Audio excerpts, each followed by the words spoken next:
Paz do Senhor, meu irmão, minha irmã, que bom. Querido, eu quero compartilhar com você nessa aula, o título está aí, A Volta do Senhor. Estamos iniciando uma série de aulas a respeito do livro de Apocalipse, os temas relevantes de Apocalipse, os temas escatológicos, que falam das coisas que haverão de vir. E eu quero compartilhar com você, quero convidar você a nós juntos lermos uma passagem da Bíblia para nós iniciarmos.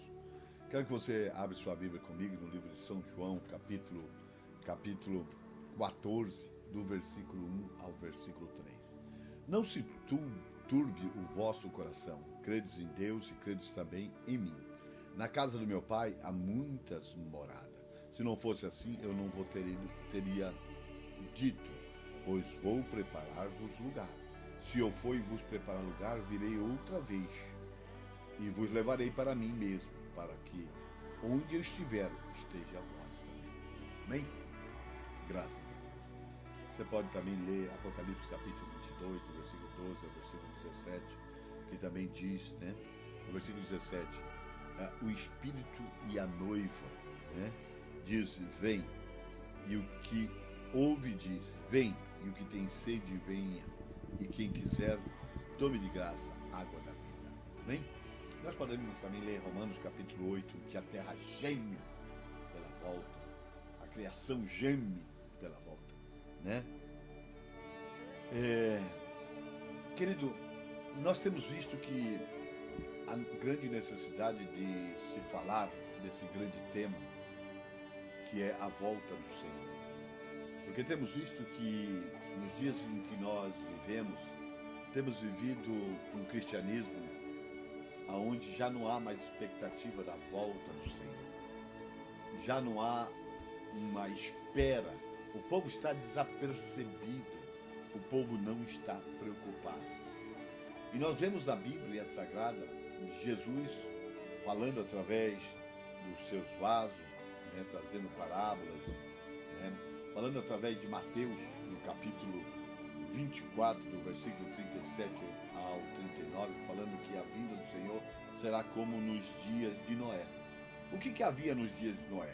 O povo se casava, comia, bebia, se dava em casamento. Mas o que Noé fazia? Noé pregava. Ele foi pregoeiro da justiça. Pregoeiro, Pregou por 120 anos. Mas ninguém se preocupou. O versículo 39 diz assim, e não perceberam até que veio o dilúvio e os levou a todos. Assim também será na vida do homem. Eles até tentaram ir para a arca, mas a arca foi fechada por fora. Não tiveram como entrar. Bem, meu querido, existe toda uma expectativa divina, que fala a respeito da vinda de Jesus, tá? E nós vemos que o povo a igreja tem que despertar para esse fato, tem que criar uma expectativa, uma esperança, de hora vem Senhor Jesus, tá? O Espírito e a noiva, clamando, um espírito de temor se possando da igreja. O dia e a hora, ninguém sabe. Ninguém sabe o dia e a hora. Tá? São Lucas capítulo 21, tá? Diz que nós temos que vigiar em todo o tempo. Tá? Vigiar, porque o tempo, em todo o tempo orando para que sejais havido por digno de evitar todas essas coisas que hão de acontecer, do que estar no pé e estar de pé diante do Filho do Homem, ou seja, nós irmos para o arrebatamento. Então, querido, eu creio que nós temos que olhar para a Bíblia, e levar em conta a respeito dessas verdades bíblicas, tá? A Bíblia fala sobre as 10 virgens, várias passagens falam, mas nós temos aí no capítulo 25 de Mateus, as 10 virgens, fala das 5 loucas, das 5 prudentes, das 5 sábias e das 5 insensatas. As 5 que vão e as 5 que ficam. Tá? As 5 que ficam. Tá? Por quê? Por que ficou? Por que foi? Porque tinha azeite. Tinha uma expectativa. Tinha se preparado para esse momento. Para não ser pego desapercebido. Tá? Então, existe toda uma preocupação de Jesus para com isso. E o nosso objetivo é que você, querido, possa descrever, né, com fundamentos bíblicos ao final dessa aula, né, as duas fases da vinda de Jesus. É que você possa, né, relatar, né, detalhadamente, né, a forma como o Senhor Jesus virá na sua segunda vinda. As duas formas que ele virá. Tá? E anunciar a todas as pessoas, em todos os lugares, de todas as maneiras, o significado da morte de Jesus até que ele volte. Para que as pessoas estejam preparadas para a volta de Jesus. Tá? Há uma necessidade latente, fluente, notória para isso. Deus conta com você para isso, tá? Em nome de Jesus. Presta bem, meu querido. Presta bem atenção, tá? Desde o momento, né? Desde o momento memorável, né?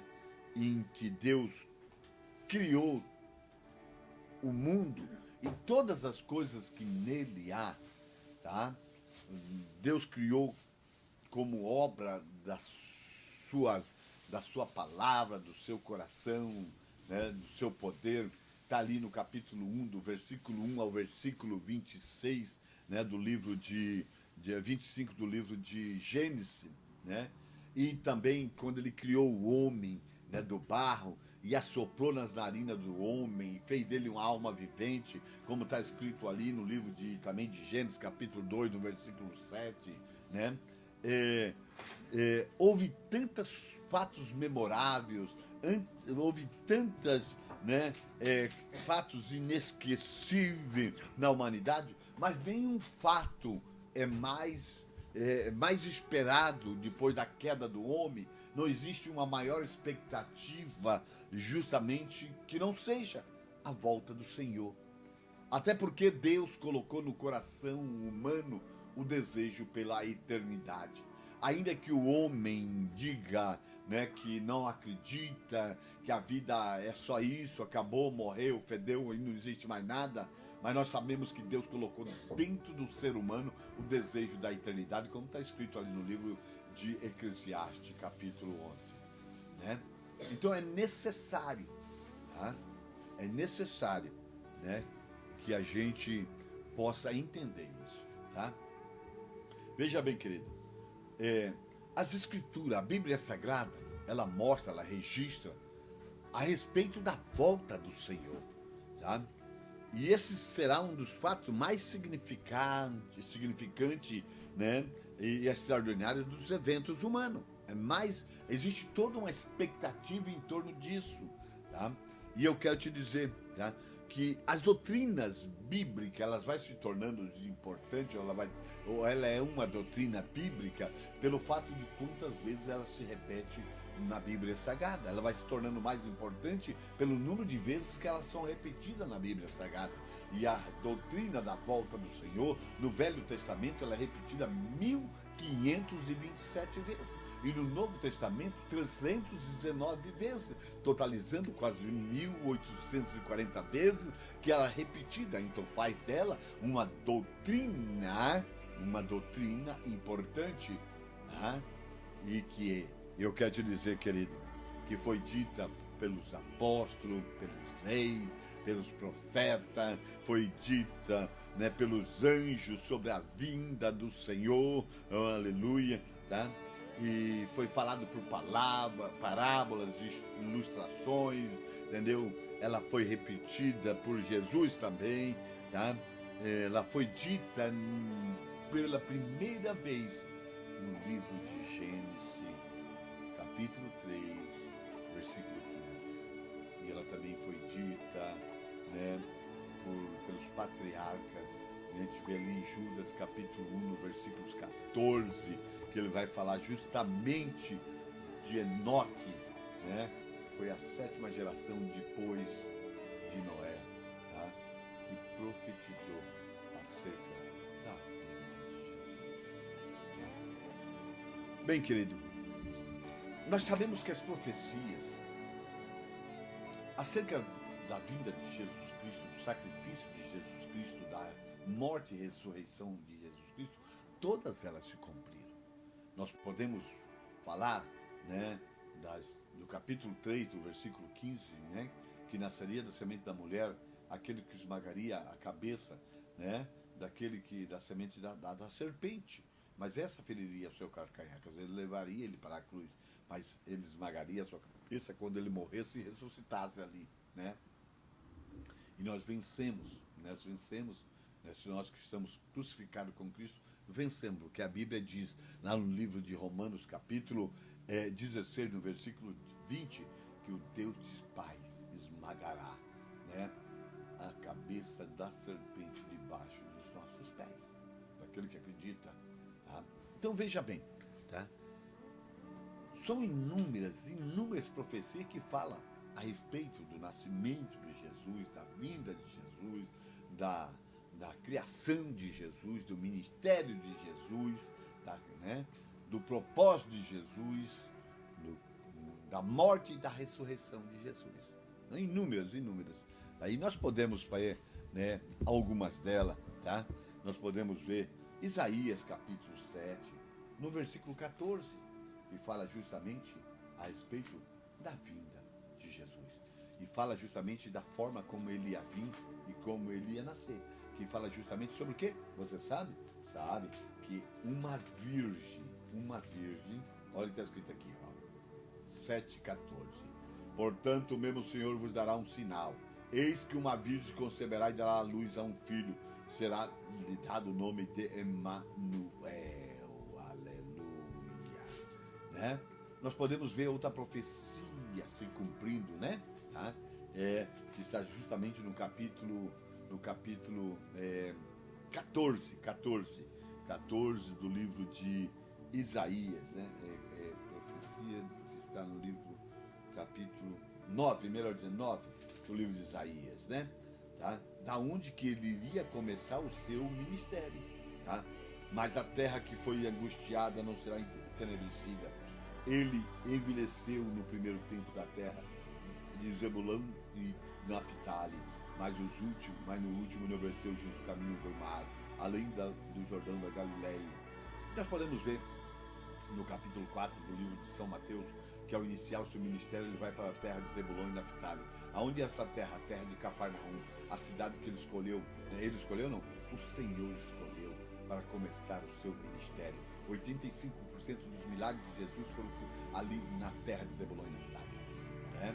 Então, nós podemos ver que as profecias ditas a respeito de Jesus Cristo, né, foram todas elas confirmadas. Nós podemos ver aqui, meu querido, olha, eu vou ler mais uma só, tá? Isaías capítulo 53. Você pode ler comigo aqui, tá? Que fala justamente de como seria o seu ministério, tá? Fala justamente assim, olha, versículo 3.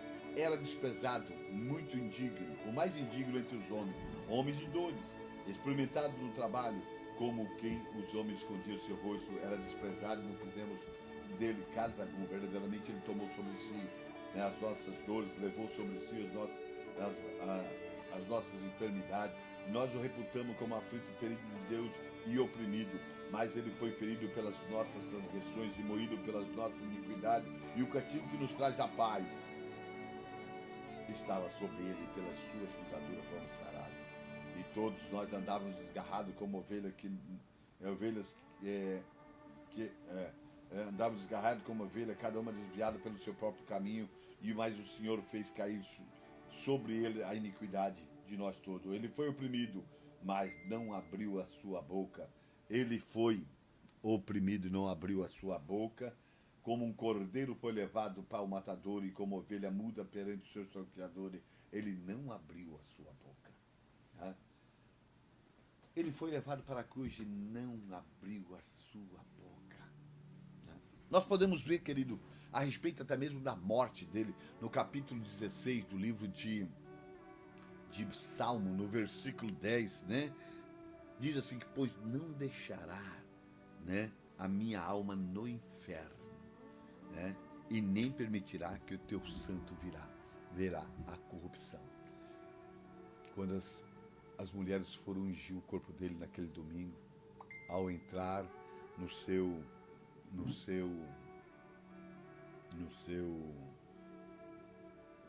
túmulo, viram que o túmulo estava vazio. Estava vazio. Né? No nome de Jesus. No nome. Se cumpriu todo. E o cumprimento também sobre a vinda da igreja, aquela igreja que Jesus disse, né? Ele mesmo profetizou, tá? E Deus também falou a respeito dela, né? Em Joel capítulo 2, no versículo 28 ao versículo 31, que nos últimos dias derramaria do seu Espírito sobre toda a carne, né? Tá? E Jesus falou ali no capítulo 18, né, no versículo 13, o versículo 16, melhor dizendo, né? Capítulo 16, versículo 18 de São Mateus, né? Deixa eu me organizar aqui sobre esse fato, né? Tá? Capítulo 16, versículo 18, quando Jesus, pois também te digo que tu és Pedro, e sobre essa pedra edificarei a minha igreja, e as portas do inferno não prevalecerão contra ela. Quando que a igreja de Jesus nasce? Essa que foi profetizada em Joel, 600 anos antes de Cristo, e foi dita por Cristo. Foi justamente, né, foi confirmada essa palavra em Atos Apóstolos, capítulo 2, quando estavam todos reunidos no mesmo lugar, e a Bíblia diz, né, e cumprindo o dia do Pentecostes, estava todo reunido no mesmo lugar, e de repente veio do céu um som como de um vento veemente impetuoso, e encheu toda a casa em que estavam assentados, e foram vistos por eles línguas de repartida de fogo, os quais pousavam sobre cada um deles, e todos foram cheios do Espírito Santo e começaram a falar em outras línguas, né? E conforme o Espírito Santo lhe concedesse. O nascimento da igreja. Eu quero te dizer que todas as profecias que falaram a respeito de Jesus, da vinda de Jesus, do nascimento da igreja, se confirmaram, aleluia. E se confirmou todas essas aí, também vai se confirmar.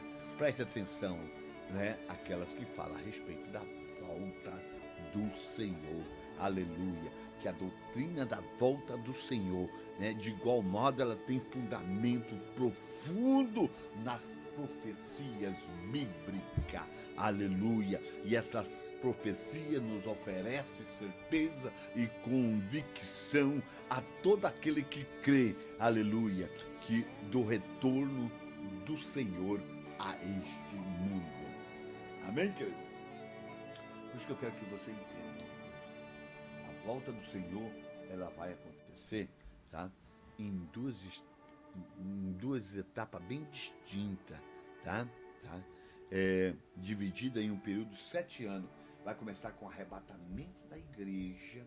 Começa agora um período de 7 anos chamado, né, a tribulação, que é dividida em 2 partes, né? E o final dela, 7 anos, que vai ter com a volta, o arrebatamento da igreja, né? A igreja vai encontrar com Jesus nos ares, e a segunda que Jesus vai descer sobre o Monte das Oliveiras com a igreja. A primeira, né, só será vista pelos salvos que vão encontrar com Jesus nos ares, né? O mundo não haverá, será feita e esse não terá judeus, será feito pelos salvos, gentios salvos. Na segunda será visto por todos, inclusive para os judeus, né? Tá? Então, a primeira, né, etapa se chamará arrebatamento, né? O Senhor Jesus voltará e levará consigo todos quantos morreram salvos, né? E todos que estiverem vivos, preparados, ou seja, aqueles que estiverem, né, que estiverem servindo o Senhor fielmente. No capítulo 4 de 1 Tessalonicenses, né, do versículo Começa no versículo 13, né, essa passagem, mas eu quero fazer alusão, né, ao versículo 15 ao versículo 18, que diz assim, né?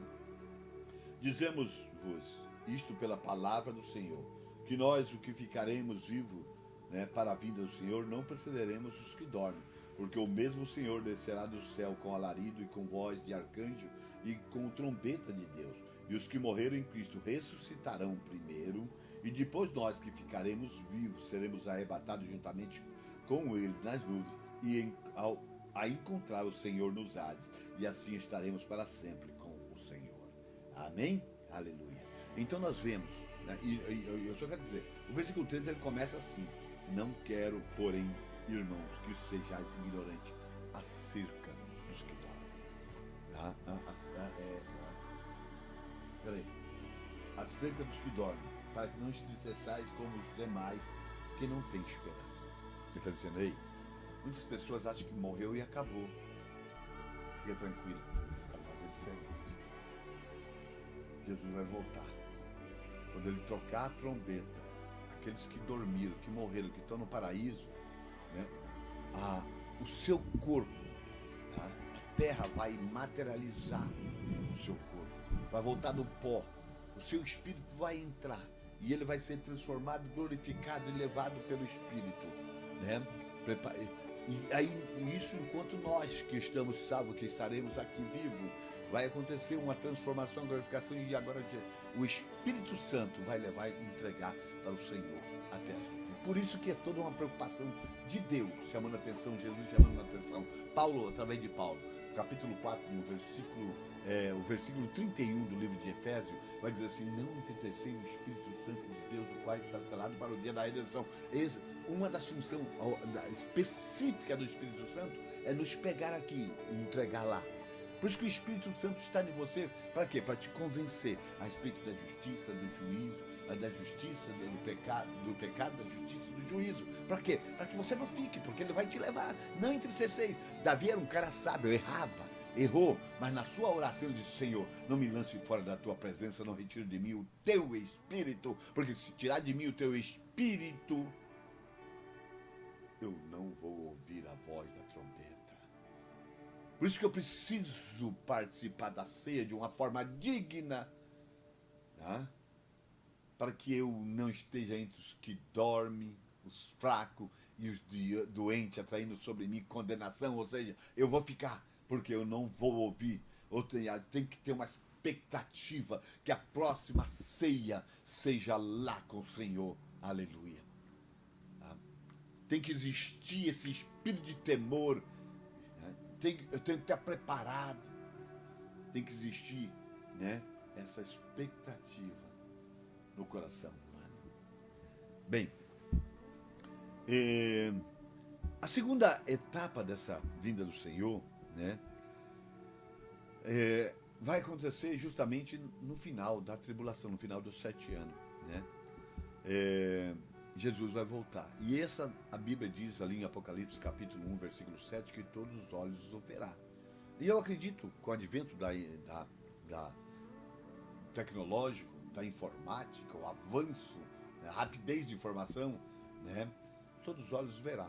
Mas ainda que não houvesse tudo isso, né, eu também acreditava que a Bíblia diz que todo olho verá, porque até mesmo ali nós vemos ali o apóstolo Daniel, no capítulo 12, no versículo 4, ele vai falar justamente isso. E tu, Daniel, encerra a palavra e sela este livro, até o fim do tempo.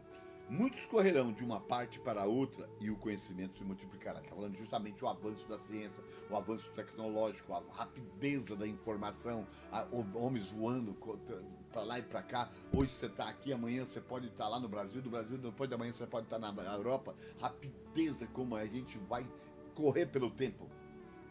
E a rapidez da informação é muito grande, né? Muito grande, né? Tá. Aí voltando na primeira etapa, só para te falar como o arrebatamento vai ser tão rápido, que lá em 1 Coríntios capítulo 15, no versículo 52, diz que tudo isso, né, o morto vai transformar e vai glorificar o vivo, vai levar apenas um piscar de olho, 7 milissegundos, ok?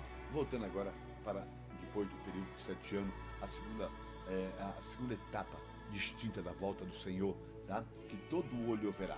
Tá? Isso vai ocorrer exatamente com alguns sinais. Mateus capítulo 24, no versículo 30, vai falar justamente desses sinais, que justamente Deus vai fazer com que Jesus desça, né, com sinais de poder e glória.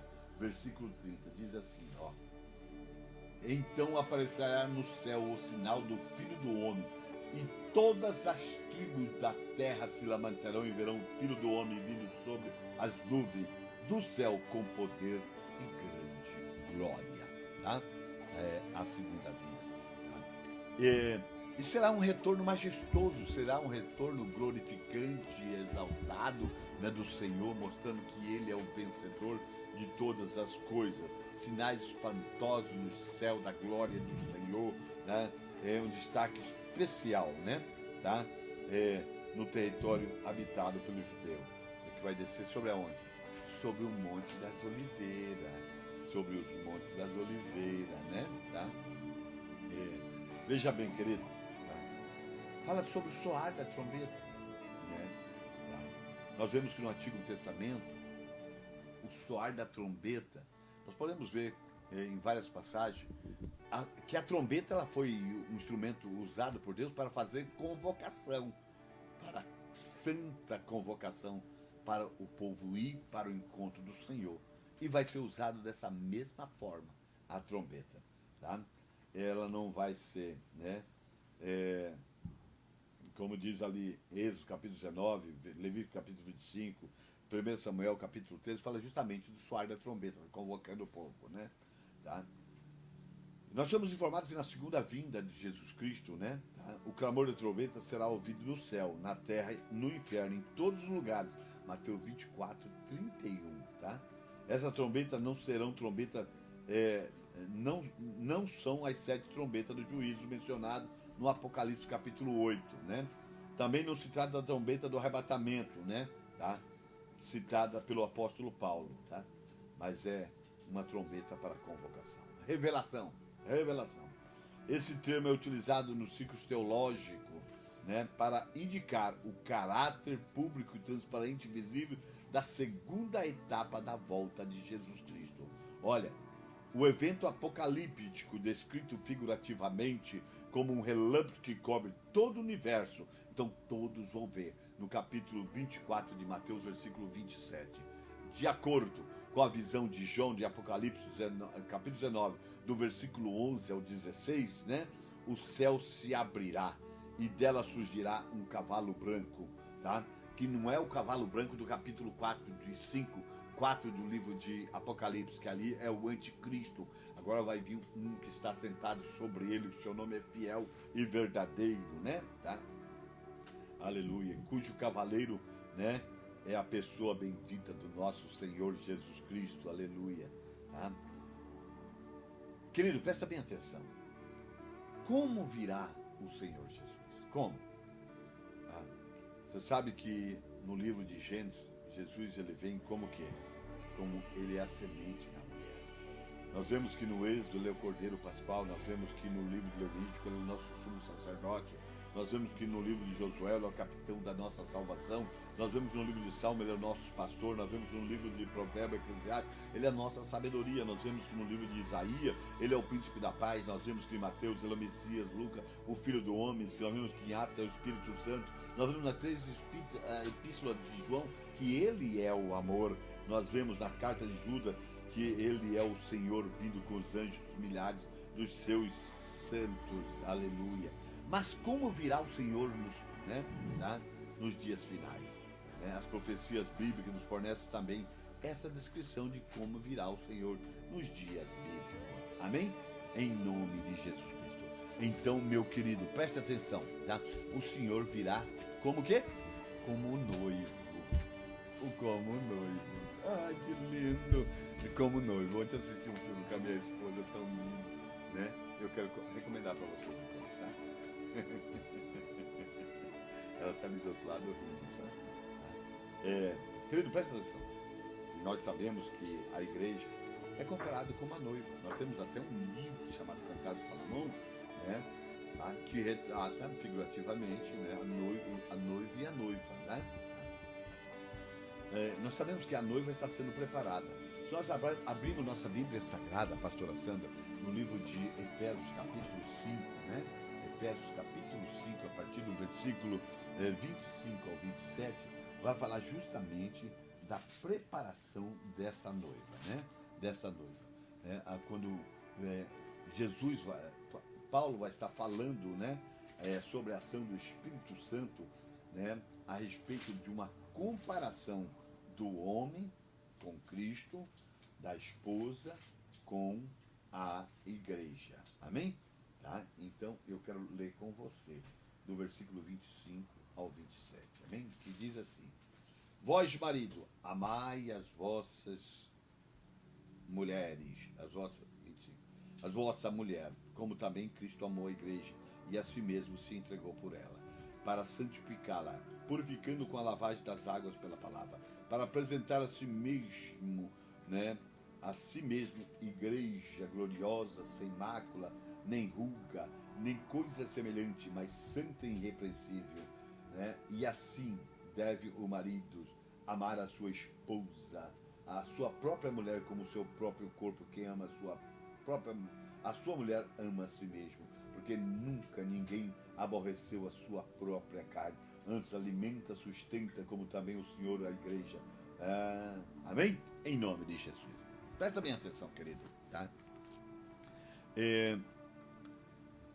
Nós sabemos que Jesus ama, morreu pela sua igreja. Aqui no capítulo 5, no versículo 23, diz que Jesus é a cabeça da igreja. Efésios 5:23. Vamos ver. Olha lá. Diz assim, ó, porque o marido é a cabeça da mulher, como também Cristo é a cabeça da igreja. Tá? E diz também que Cristo é a cabeça da igreja, mas também diz no versículo 23 que Cristo também é o Salvador, sendo Ele próprio o Salvador do corpo, o Salvador da igreja. Vai dizer também aqui em Efésios 5:24, né? Tá? Que a igreja deve ser submissa, de sorte que assim como a igreja está sujeita a Cristo, assim também as mulheres também em tudo sejam sujeitas a seu marido. Assim como a igreja está submissa, nós vamos ver, né, no versículo 25, né, que a igreja deve estar submissa a Cristo. No 24, no 25 vamos ver que Cristo deu a si mesmo por ela. Vós, marido, amai as vossas mulheres, como também Cristo amou a igreja e si mesmo se entregou por ela. Então, a igreja deve estar submissa a Cristo. E Cristo deu a si mesmo por ela, morreu por ela, para que essa igreja fosse submissa. Esse amor é sacrificial para que a igreja seja submissa a ela. Nós vemos também aqui no versículo 26, né, que Cristo, né, veja bem, no 26, né, que Cristo santifica a igreja. Ó, diz assim, para santificar. Agora no mesmo 26, nós vemos que essa santificação, né, olha o que vai produzir. Cristo purifica a igreja. Nós vemos no versículo 27 que Cristo receberá a igreja para si mesmo. 27. Para apresentar a si mesmo. Né? Para quem que é essa igreja? Para apresentar a si mesmo, né? No 27 vai falar assim, que essa igreja agora, né, ela vai ser tomada gloriosa, sem mácula, nem ruga. Nós vamos ver também no versículo, né, que Cristo toma essa igreja santa, no versículo 27, né? Mais santa. Por quê? Porque ela ficou sem mácula, sem ruga, e ela vai se tornar agora uma igreja, no mesmo versículo 27, irrepreensível, quer dizer, ela não tem erro, não tem nada que falar dela, está linda, maravilhosa, né, purificada. Nós vamos ver no versículo 29, né, que essa igreja é alimentada por Cristo. Veja aqui, porque nunca ninguém aborreceu a sua própria carne, antes alimenta e sustenta, como também o Senhor, a igreja. Quem alimenta a igreja é o Senhor. Quem quer a palavra do Senhor é que alimenta. Tanto é que Jesus diz: eu sou a porta, aquele que entrar por mim entrará e sairá e encontrará o que é alimento. E nós vamos ver no versículo 29, Cristo está sustentando a igreja. 29. E também antes alimenta e sustenta. Ele alimenta e sustenta, quer dizer, um alimento que sustenta o seu povo. Nós vamos ver, né, no versículo 30 ao 32, né, que a igreja é parte de Cristo. Olha o que está escrito aqui, porque somos membros do seu corpo, por isso deixará o homem seu pai e sua mãe, unirá sua mulher, e serão dois numa só carne. Grande esse mistério, digo, porém, é a respeito de Cristo, né? Aleluia. Aí, no versículo 30 ao 32 vai dizer o quê? A igreja é uma com Cristo, tá? É um corpo, ele é a cabeça, né? E a igreja é o corpo, é um. Então, meu querido, tá? Eu quero que você entenda, né? Que a cabeça, que é Jesus, é um noivo, a igreja é noiva. Jesus é a cabeça, nós somos o corpo, tá? O Senhor virá como uma noiva, como um noivo buscar, tá? O Senhor também virá, sabe como? Como um juiz nessa segunda vida, na segunda vinda, né? Tá? Diferente da primeira etapa, na segunda ele vai vir como ladrão na noite, como diz ali no livro de 2 Pedro, né? 2 Pedro, capítulo 3, versículo 10. Ele vai vir como um ladrão, né? Tá? E nós vamos ver ali no capítulo 19 do livro de Apocalipse, do versículo 1 ao versículo, ou do versículo 11 ao versículo 14, né? Tá? Que vai estar acompanhado de todos o exército celestial, né? Ele vai estar acompanhado, né, dos santos, né, da igreja glorificada. Judas 14 e 15, né, capítulo 14 e 15 vai dizer justamente isso. E de um número intocável de anjos, diz ali em Apocalipse 5:11. Então Jesus vai vir acompanhado, né, com o exército celestial, com a igreja, né, com os santos, né? E ali vai se cumprir aquilo, né, que toda boca confessará e que todo joelho se dobrará, reconhecendo que Jesus é o Senhor. Aquele que não confessar Jesus nessa vida, e se for subir num arrebatamento, lá vai confessar. Porque lá diz assim, que olha, o mar dará seus mortos, a terra seus mortos, né? E agora veja bem, vai ser retirado o céu e a terra e o mar. E eles vão ter que se apresentar. Agora, Jesus como juiz, não como advogado. Vai se apresentar como o juiz. Para quê? Para dar um veredito. Condenado. E a Bíblia diz que eles são lançados no lago do inferno. A saber, a segunda morte. Que coisa, né? E aí, só que eles vão confessar que é o Senhor e não vai ter mais justo, né? Ele vai vir como o Senhor, tá? O Senhor virá como rei com a sua igreja para governar por 1000 anos. Amém, querido? Agora, eu quero chamar a sua atenção. Jesus está voltando, tá? Entendeu? E nós vamos agora. O que nós devemos fazer? Esperar. Em primeiro lugar, né? Nós devemos crer na vinda do nosso Senhor Jesus em todo o nosso coração, tá? Nós devemos estar vigiando a volta do Senhor. Mateus 24, 45 ao 47. Nós devemos orar, né, pela vinda do Senhor, tá? Nós devemos amar a volta do Senhor. 2 Timóteo capítulo 4, versículo 8, tá?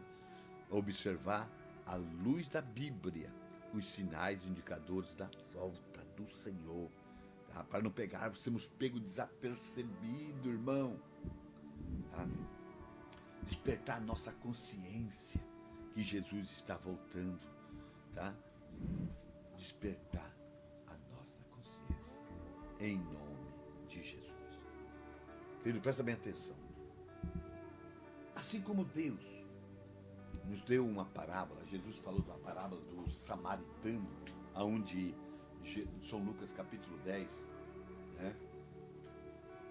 Aquele samaritano personifica a Jesus Cristo, tipologicamente, né? Ele desce do cavalo,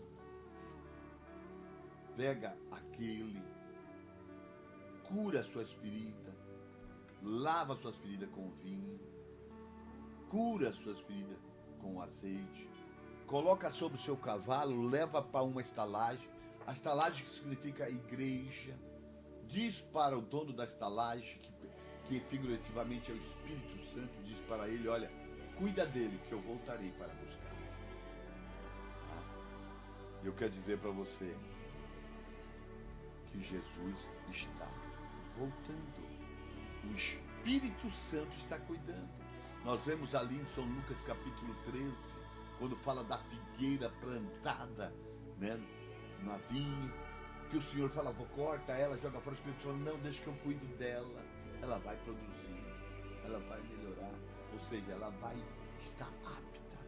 Nós vemos várias passagens, né, que Jesus prometeu voltar para buscar, e isso vai acontecer. Isso vai acontecer. Então, querido, eu quero chamar a sua atenção em nome de Jesus. Não brinque. É uma das doutrinas mais importantes da igreja do Senhor, pela quantidade de repetições, quase 1.800 vezes repetido, 1.527 no Velho Testamento, 319 no Novo Testamento. É muito sério. Vamos orar. Senhor meu Deus, meu Pai, em nome de Jesus, eu quero te louvar, eu quero te adorar, Senhor. Deus, que esta mensagem entre no coração do teu povo e eles possam, Senhor Pai, querido Deus, criar nele um espírito de temor, para que ele possa não ser pego, Papai querido Deus eterno, desapercebido. Eu sei que o Senhor mesmo falou que quando o Filho do Homem chegar, o Senhor perguntou se haveria fé na terra. Deus, mas desperta o teu povo, que essa mensagem desperta o teu povo a estudar, Senhor. Ó Deus, que o Senhor está voltando. Em nome de Jesus. Amém. Um beijo no seu coração. Nossa próxima aula é sobre o arrebatamento da igreja. Em nome de Jesus. Amém.